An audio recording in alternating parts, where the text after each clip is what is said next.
Hi, pattern recognition and prediction can be done using statistical methods, and when we are using the statistical methods along with the computational techniques, speed and complexity can be increased. But there are advanced methods like artificial neural network which can provide excellent methods for pattern recognition as well as for the prediction of relevant biological information. So in this session I am going to talk about artificial neural network and dynamic programming. Artificial neural network is abbreviated as ANN, is a method which is actually mimicking the working of human brain for solving complex problems, and it can be used for solving or recognition pattern or predicting the functions of a protein or a RNA. So ANN is a knowledge acquisition through learning, just like we are learning things our brain is learning. We are actually mimicking that same system in the computational field.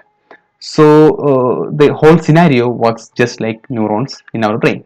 So as we know that in our brain or the nervous system has sensor neurons, and sensor neurons are giving inputs into the brain, maybe through smell, through sight, touch, everything we are getting senses, and sensor neurons are actually giving the inputs into the brain. And the brain and its spinal cord, we have something called the interneurons, which is connecting the sensor neurons to the motor neurons. So that those are called interneurons, and finally we have the motor neurons, which is actually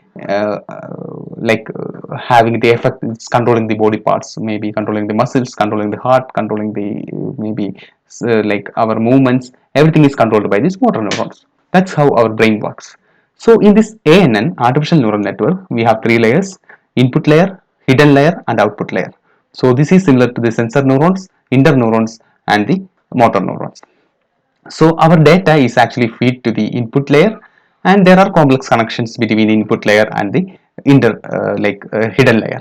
So the hidden layer is getting data from the input layer from various combinations that this can get, and various densities or various input strength it can get, and based on this inputs it will make decisions, and it is actually activate the output layer.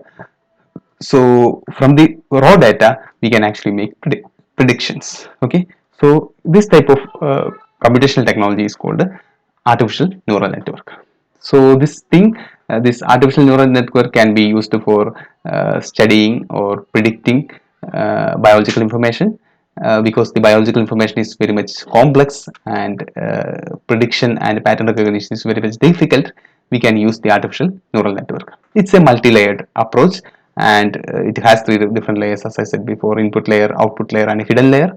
And the hidden layer is the one which is connecting between the input layer and output layer. And there are different algorithms like multi-layer perception and self-organization maps can be used for predicting patterns in the biological data. So one feature of the ANN is the deep learning. So deep learning can be used for multiple deep learning use multiple non-linear layers to predict the biological information. It can be used for complex feature extraction. It can used for parallel and distributed computing, and it is used for protein structure prediction, protein classification, and understanding the subcellular localization of protein. These things are very much complicated, so only the ANN mediated deep learning can do it. There are different applications for artificial neural networks in bioinformatics, which include recognition and prediction of promoter region, finding the functionality of various RNAs, predicting new pre-mRNAs, protein secondary structure identification, protein binding site prediction, motif prediction, and it is extensively used in drug designing. In various steps of drug designing, it can be used: discovery and validation of targets, hit identification, virtual screening, and identifying the pharmacokinetics and pharmacodynamics of the drugs. So the ANN is having huge applications in biology. Another method for pattern recognition and prediction is dynamic programming. So in this, the dynamic programming technique can be used for identifying the global and the local alignments between the sequences, and we will be discussing this thing in following lectures. So the global and local alignment can be either done for the structural data or the sequence data, but the structural data is more meaningful and they are more conserved than the structural sequence data. So, and one other important feature of the structural data is that the structural data is more, in the case of protein, structural data is more pointing towards the functionality, and structural comparison is important for predicting protein structure, understanding the evolution relationship, as well as for predicting the protein function. DALI and CATCH are two different algorithms that can be used for comparing protein structure.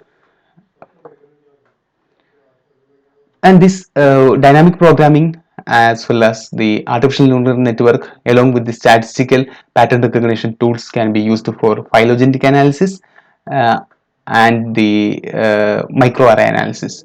So the phylogenetic analysis, we are familiar with the phylogenetic analysis and construction of phylogenetic tree. So comparing different sequences and actually identifying the evolution distance between two different sequences can be done using these tools. And finally, the microarray analysis. The microarray analysis is actually giving us the data about how the genes are upregulated and how much genes are downregulated. In case of some of the diseases like cancer, some the like oncogenes are upregulated and the tumor suppressor genes are downregulated. So if we know the profile of a cancer, we can actually identify which drug is going to be more effective against this cancer, or we can predict whether it is going to have the metastasis or not. So this microarray data can be also analyzed by this bioinformatics tools. We are using k-means clustering tool and STEM for analyzing the microarray data. Along with that, these all techniques, the statistical pattern recognition tools, then the artificial neural networks and dynamic programming, all of them can be used for the pattern recognition of different macromolecules and prediction of its function and its misregulations.